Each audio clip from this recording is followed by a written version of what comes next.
I heard this story about you I was curious about. About me? Yeah. Oh, God. It better be about you. Oh, no. How are you? I'm good. How are you doing? Nice to meet you. Lovely to meet you. I love the film. Yeah? I heard. How did you feel watching it last night? I heard you had quite a reaction to it.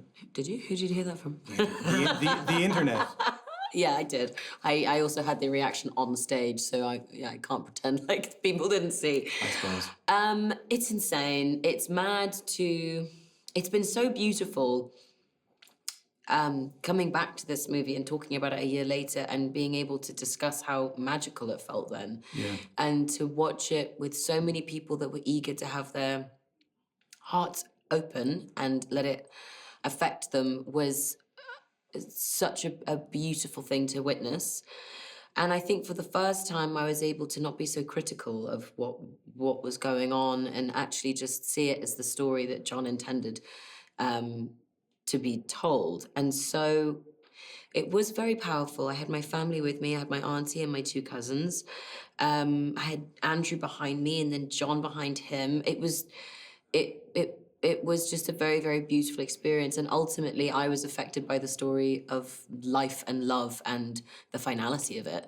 And I'm just so grateful that I got to be a part of something like that. Because I would know you from playing older characters. Like I would know you from playing characters in like the 1800s. Yeah. And from Shakespeare and also in Dune, you know, all decked out and all that stuff. And in this film, you're a chef who, you know, falls in love and is deciding whether or not to have a family. And they're all things that are just part of everyone's life. Like, how was playing a normal person? It was amazing. A bit of a difference? No, yeah, obviously, I mean, yeah, it's not like in, 1890 or 1880, but I think I had been looking forward to one day playing a current day woman who deals with things that me and my friends deal with. And I was really excited to do a love story. I was so ready to do a really gorgeously happy, falling in love story. And Why? Why was that something you were interested in doing? because it's part of life, and it's part of my life. I've fallen in magic love, and I was just really excited to one day maybe do that, and also maybe have that affect people in the correct way. And I think also what the story juggles with is women's dilemma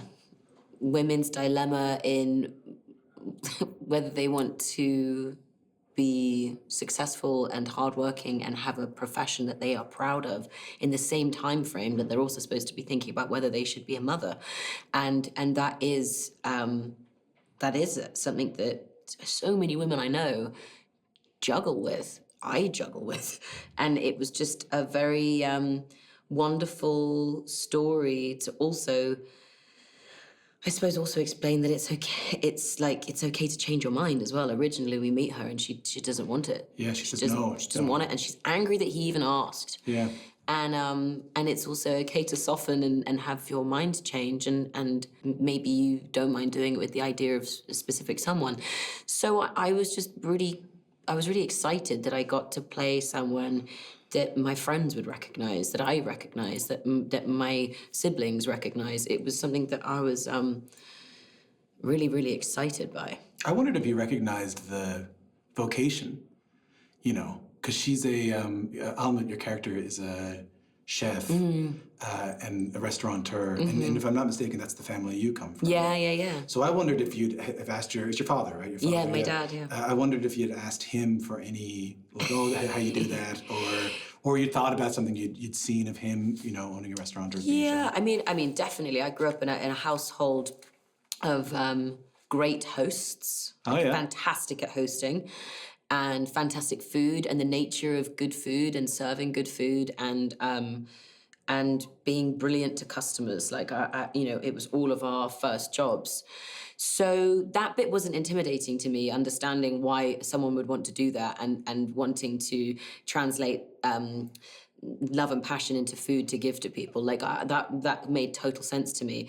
The world that Alma is cooking in and the world that she's creating in, it isn't a world that I am used to. You know, the Michelin star, the Bocuse d'Or, the types of kitchens that she's cooking in was something that I was so excited to learn about. And so I did. I went and I went to this amazing restaurant in London called Hyde, and the head chef Ollie, it's his restaurant, and he took me in for the day, and I was. What did you do? What did you end up doing? I ended up seeing how the kitchen was worked. I ended up chopping some vegetables. I ended up. Go away! You were in there doing it. Yeah, I was in there doing it. It was unbelievable. I mean, I don't know if they used the vegetables, but it was just like it was just so wicked to see how they did it, and the unbelievable. I mean, the attention to detail, but equally the respect for silence and the respect for every single person in that kitchen and how it would not move without everybody. No matter the hierarchy, no one can do their job without there and there. Like, every single person is important. And so we obviously put that in the movie, and that was just fascinating. And I'm so grateful for that experience. But yeah, I definitely pulled stuff from my own life and my own love of food and my own excitement for food. I read a quote from you one time that said, you really won't take on a role, that was from a while ago, so I don't know, but you won't take on a role unless it makes you nervous. Yeah, unless it scares me. What scared you about this one? Not that I won't take on a role, but the majority of my roles that I've taken on, I've been terrified by. Oh, is that so? Yeah. The Midsummer one, I understand. That's sort of terrifying. Not that the content is scary, but as a performer. To do it is scary. Yeah. All right, so not that the movie is scary or the script is scary, but that what I have to do is like, ooh, I've never done that before. Okay. I don't know if I can. I'm someone that it's a bad trait. What? But I love. It's very scary because one day it might. I mean, I like the idea of pushing myself to a space that I have no idea if I can do it, and then I do it on a set with a camera that needs me to do it. So, and I think with this movie, the thing that did it terrify me? No, the whole script didn't terrify me, but obviously one scene, the birthing scene, was like, how am I gonna do that? I've never given birth. I don't know even what it's like to be pregnant. I don't have any idea of what any of these sounds will sound like or how it will feel. And I have grown up with, my mum had loads of kids, and she's spoken about her birthing stories throughout our entire childhood. I'm sure every mother has. Yeah. But I know loads of women that have had completely different births, and how the whole experiences are huge, and the main event, and magical and painful and beautiful and calm and insane. And I just really was like, I'm gonna have to get this right, or else a lot of mothers are gonna be like, you failed there. So that was terrifying. But I was so excited by it, and the fact that I got to do it with Andrew was just thrilling. Lovely chemistry there.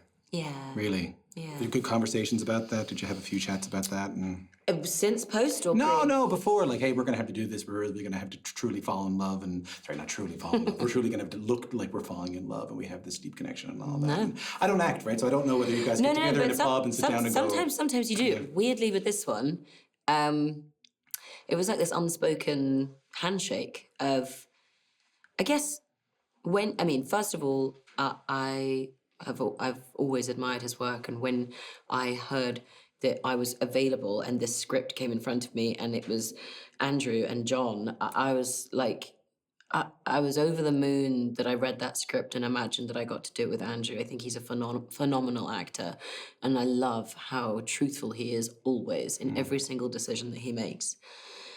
And so to do a movie like this, about love like this, about loss like this with him was just, I couldn't believe that the doors had opened, the sliding doors had made me available so that I could do it. But part of that is going, okay, well, I want to work with that person, tick, done. And you then have to figure out if you like them and if they like you, and you never know if you don't know if you're gonna have chemistry. You never know if you're gonna have chemistry. You can't fake it either, I don't think. No, I think it can also sometimes come from one side. Like, you can also want to really jump in and go on that ride with someone, and they're also maybe just not wanting to do it. But I think the most powerful thing about what happened to both of us was every single day that we stepped on set and stepped into character, we were so excited to be great for each other and to be good to each other and to protect each other and hold each other, that it meant that every single day our abilities were just expanding more and more. So I think, you know, it happened naturally as we started shooting. And by the end of the shoot, we had created a whole life together in 2 months. I heard this story about you I was curious about. About me? Yeah. Oh, God. It better be about you. Oh, no. It better not be about anyone else. When you were a youngster, you were a kid, and there's a very famous origin story about you that you were playing the Virgin Mary in a nativity scene.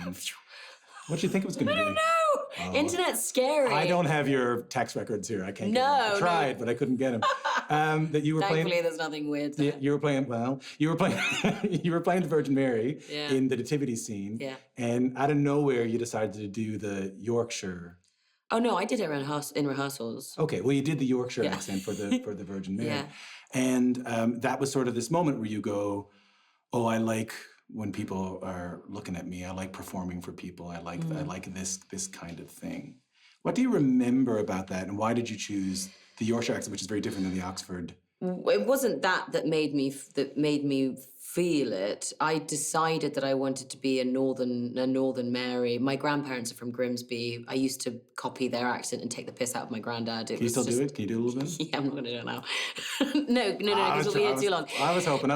But I think it wasn't the accent. It was my understanding of performing has always been about living in the magic of how you're feeling then and there. And something that I felt as young as 6, which was when I did that performance, 6, was I felt the energy of people hanging on my words and waiting for me to entertain them.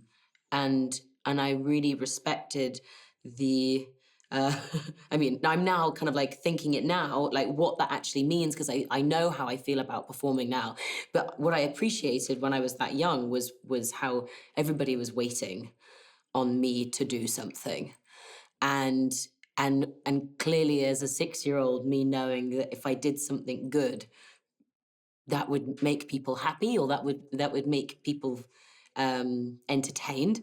And as I get older, I try to understand what it is that I enjoy about acting. And I think it's that I love the responsibility of keeping what I'm trying to tell the main event. And I love it when it works. And I love it when people are affected by it, because that's the whole job of what we do. And so I aspire to always feel that feeling that clearly I felt when I was 6.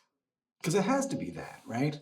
The reason I ask it is because the film, when I walked in here first, you were saying, the film brings up a lot of strong feelings in people, and I'd be remiss if I'd be wrong if I told you I didn't feel that stuff too. But luckily for you, this interview's not about me. And you got off easy.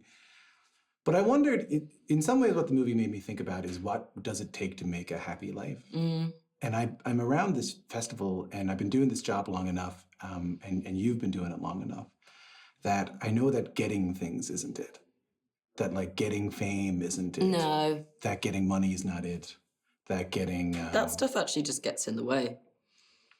I wondered if doing a movie where it's just 2 people falling in love and choosing to have a family or not choosing to have a family, whatever, and then it going away and all that stuff. But really, it's the story of so many people we know. I wonder if making this film made you reflect on what it is to have a happy life. And I know that's a big question. Yeah, no, totally. I mean, I think this movie has come at a great time. I think everybody needs it. I think everybody has loved watching 2 people doing something that's very simple. It's very simple, and it's about loving and being loved, and trying to hold on to as much time as you have with one another. In their case, they only had 10 years. In our case, you don't know how long it's going to be. It could be 80, it could be 90, it could be 12. But most importantly, it is a solid reminder of that, like, there isn't anything more important than that. Yeah. And watching it last night with everybody ready to also, I suppose, have these two characters scream it in their face made me super emotional. And it, as I said on stage last night, it was an absolute pleasure making this movie. And I didn't actually care to see it. When we were done, I was so happy with the experience. I was so grateful. And I was so gorgeously in love with what we had made that I was like, I don't need to see the end result. This was enough. This was the gift. And as it happens, I'm now proud of the result. But yeah, I will forever be grateful for what this movie gave me. Lovely to meet you. Lovely to chat to you. I think you're a great, wonderful actor. Nice to meet you. Thanks for making the time. Thank you so much. Thanks so much. Yeah, thank you so much.